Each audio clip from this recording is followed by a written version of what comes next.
So let's talk about that Pokémon Presents. 35 minutes long, probably 30 minutes longer than it should have been. And let's just dive right into it. First off, they go ahead, they start talking about Pokemon World Championship, which is coming up, I believe, this weekend. This segment alone was about 10 minutes. 10 minutes of the 35 minutes that the Presents was. So they talked about how it's this great event. It's being taken place for the first time in Japan. All these other different perks about what's going to be going on during these tournaments. But the fact of the matter is, there's a very small percentage of people that will actually be able to attend this. And a very small percentage of people who will be affected by this tournament or the championships and the things that kind of revolve around it. So spending 10 whole minutes on it, very weird choice. They talked about a new promo card that's going to be coming out. They talked about this cruise. They talked about these murals that they're going to be posting, I think, all around Japan. I'm actually not even sure. Honestly, I kind of zoned out around this segment just because it was taking so long. However, the very last thing they talked about in terms of the TCG was this new animation that they're creating. Kind of like a mini series, it looks like. And it's all about the Pokemon TCG, and it looks really interesting. It's a little off-putting in my opinion. Kind of reminds me of like a Pixar movie art style, but it's, obviously 2D, not really 3D graphics like that.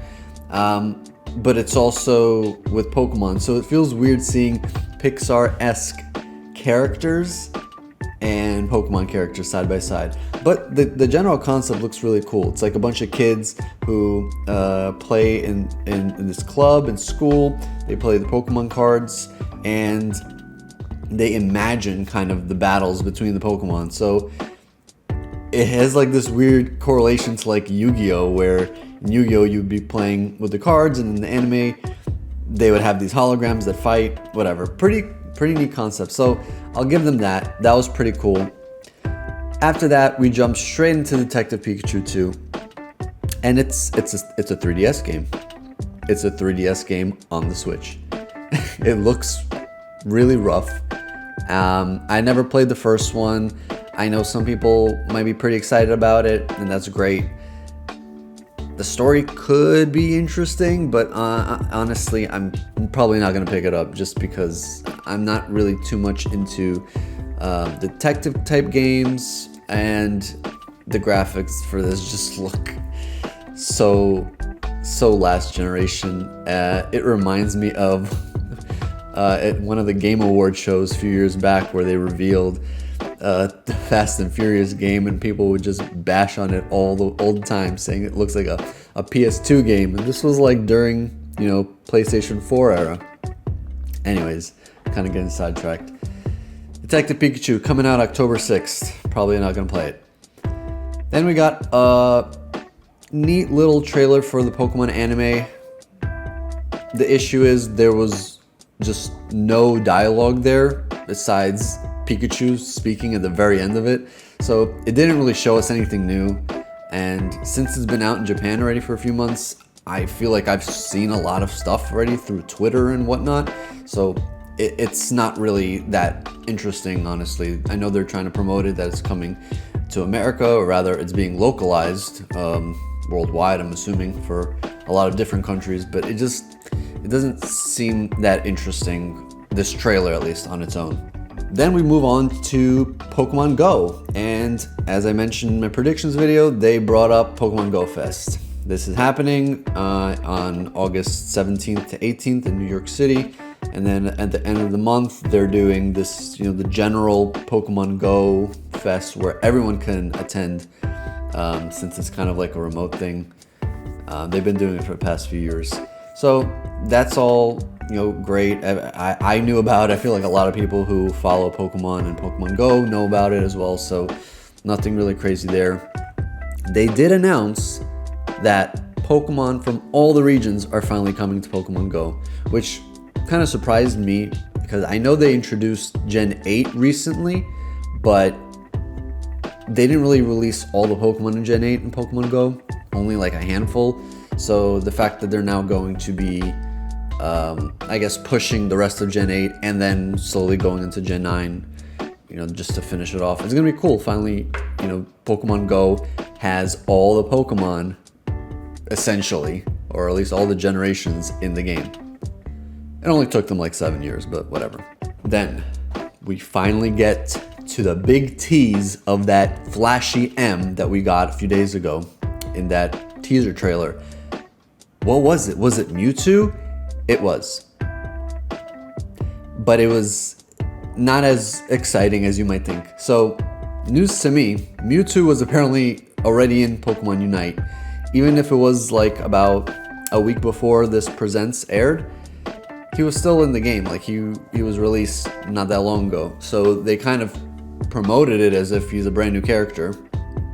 Then they quickly went into the rest of the mobile games. Nemona from Gen 9 is going to be a character in Pokemon Masters EX along with Palmot, and as well as a Generation 8 character. I believe it's just like the male protagonist that you play as in Sword and Shield. So he's going in the game, as well as a Pokemon there. Other events are happening. I don't really follow the game that much, so good for people who play it. Then we move on to Pokemon Cafe Remix. Tatsugiri is getting in. Great. And then for some reason they decide to segue from the mobile games into this aspect. And from what I've seen so far, this got people the most excited, which is kind of weird when you find out what it is. Pokemon TCG for Game Boy Color is coming out to NSO, as well as Pokemon Stadium 2. And they're out today. They came out literally right after the presentation. So it's a little concerning when you think about the fact that the most exciting thing for, I like to say, a large majority of people watching it, or at least the large majority that I've been following, they're more excited about old content, 20 plus year old content, rather than any of the newer stuff that was announced. So I don't know, that just kind of speaks a little bit to the situation Pokemon is in. And unfortunately, because these were the only two pieces of news regarding NSO, we still don't have the original Game Boy games. I will never lose hope. Then we move on to Pokemon Sleep, and this put me to sleep because I didn't write any notes about it. I don't know. They just mentioned it really quick, and I think there's like a new Pokemon coming in. Then they segue into Scarlet Violet, and it's like, all right, here we go. Here's the DLC. Not yet. They're still showing us a little animated series that they're going to be developing for Sword and Shield, Scarlet and Violet. And it's going to be on YouTube, and it looks okay. I mean, I guess I'll give it a watch, but whatever. It is what it is. Then they got this really cool Smash Brothers-like CGI trailer of Mewtwo fighting Mew, and it looked actually really cool. And all this build-up was essentially just to announce that there are going to be raid battles in Scarlet and Violet where you can fight Mewtwo, and you can also download Mew by typing in a certain code that they provided, and you're able to get Mew with literally any kind of Terra type. It's kind of random based on your game, I suppose.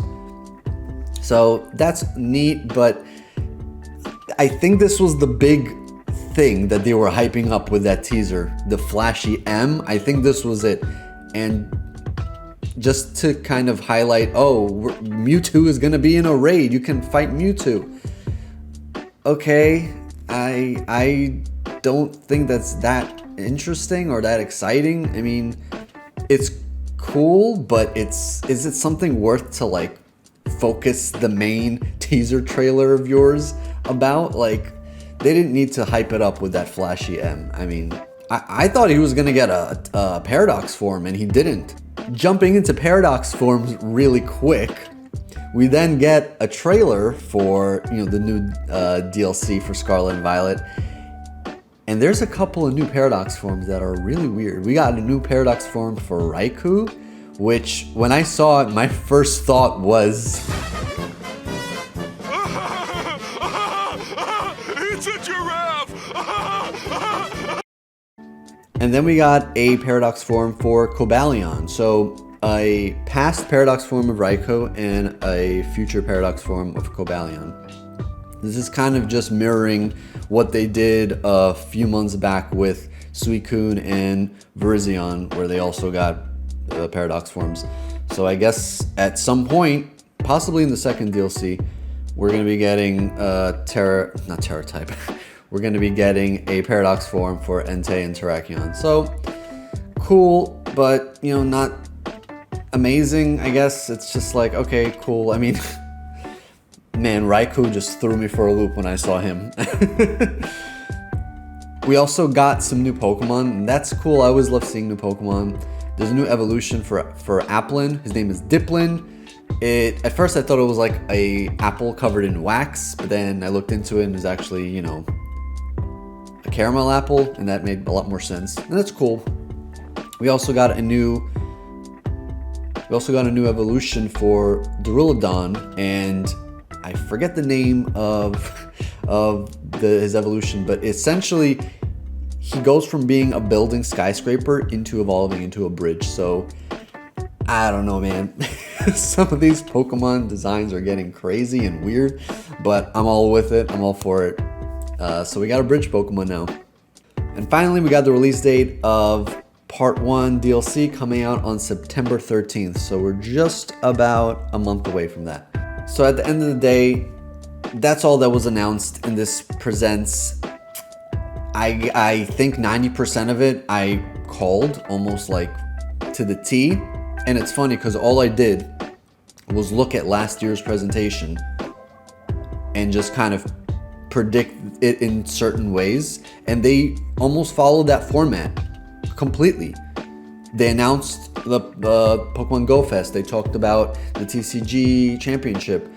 They talked about the mobile games. This is all kind of like a formula for them, and there's no excitement behind it when they do it this way. The fact that people keep going into these presentations with very low expectations and still coming out disappointed is a little concerning, you know. For me personally, the Pokemon IP, what I get most excitement about is obviously like the older games, like nostalgia sells, I get it. But on top of that, the different characters, the designs of the Pokemon is what really pulls me in and keeps me connected to them. That's why I started drawing all of them. There's something really interesting, I think, about the different designs, and even though some of them can get a little wacky and weird, the fact that everyone can have a favorite Pokemon is pretty cool. My personal favorite parts of this presentation was when they announced the old games coming to NSO, as well as some of the newer Pokemon, you know, the new evolution of Applin, the new evolution of Duraludon, Raikou's Paradox form, and Cobalion's Paradox form. And even though some of them look really weird, that's what kind of gets me excited, but it's nowhere near enough to carry this presentation. So yet another Pokemon Presents down, and yet another one I'm kind of disappointed with. But those are my opinions. You guys let me know in the comments what you thought about this Presents. Did you like it? Were you also disappointed? Was there something you wish was revealed? Maybe like a new Legends game? I feel like that was a little too early for them to announce that, if that's coming, but still, it would have been cool. Regardless, thanks so much for watching, guys. Leave a like down and comment what you thought, and I'll catch you in the next video. See ya.